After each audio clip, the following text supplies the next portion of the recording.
what brings me to Memphis, Tennessee is Miss Roz Withers. I love her. I met her at her gallery about a year ago. I was told I had to go see the pictures, the photographs at the gallery. I went in thinking I was going to get a picture or two, a framed picture. I said, all these pictures are beautiful and wonderful. And then I said, what's over here?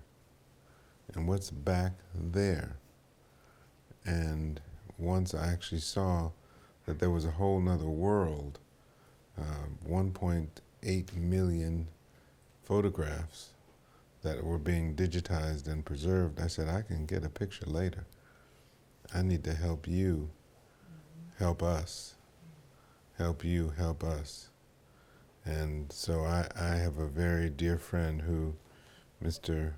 Carl Hickson, who helped digitize and preserve all the pictures at the Getty images. And so I knew that this was a natural fit for him. So I put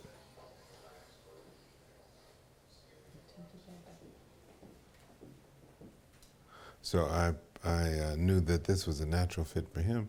So I asked Carl if he wouldn't mind coming and getting on the phone so I could put the two of them together. And that's how we all got going on helping her help us help her, because this collection needs to be seen by the world. And the only way that's going to happen is that if we all work together and help Miss Roz with her vision. So that's why I'm here and why I'll stay. So everyone basically knows you, and they know your illustrious career as an actor. But yet you found it important to continue telling this story. Why? I'm an avid, I was a history major at Harvard, and I read everything. And I take pictures of everything. My children know that, and my wife knows that. I'm never in any of the pictures I take because I'm just all off seeing this and seeing that. So just to mix the historical and the visual, that's who I am.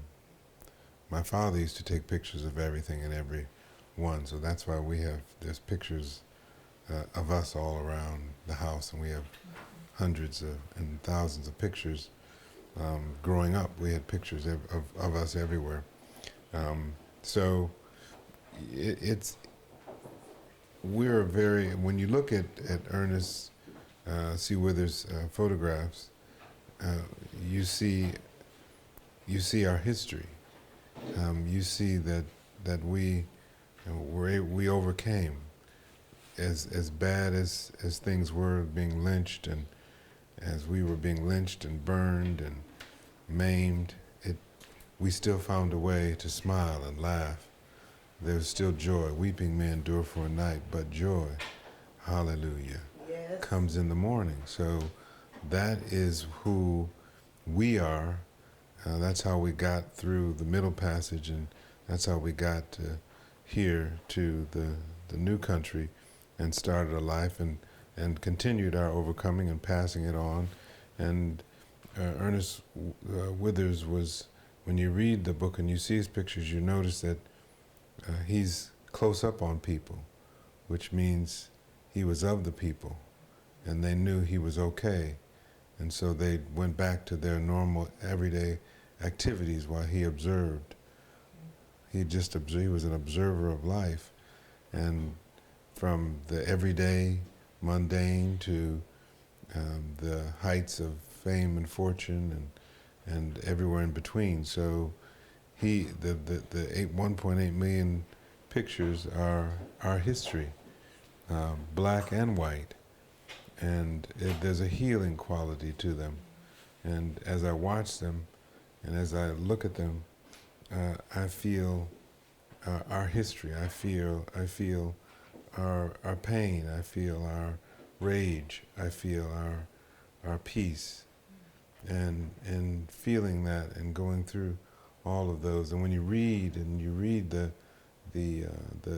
dramaturgy that goes along with the pictures, you see that we are great, great people, and the world needs us, and we need the world. And so, consequently, when I see that, and I know that, and I see that this woman here is trying to put all this together for us, I have to help.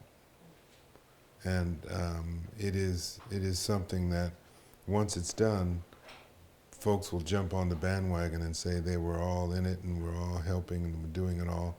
But for the longest time, it's just been her and her core group of people slaving away, doing the work that it's necessary to do, knowing that in life, 10% of the people do 90% of the work always. It's a mathematical formula. So you just got to keep pushing and keep pressing, because there is a bomb in Gilead. You're To making heal shout over the here, sin because I'm going to sick shout before.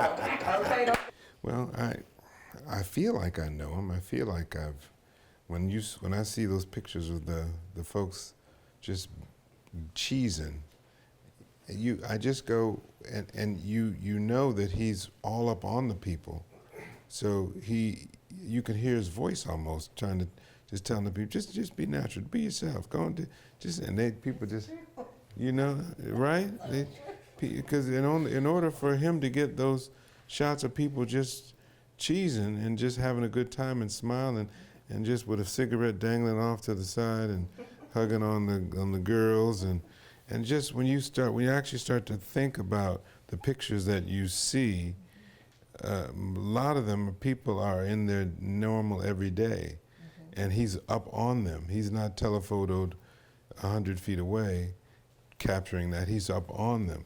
So if he's up on them, that means everybody knows him. And so that means he has to be a people person in order to get the people to relax. So that, and all different kind of groups. There's folks in the hood, there's folks elevated, there's light skin, dark skin, there's white folks, there's everything.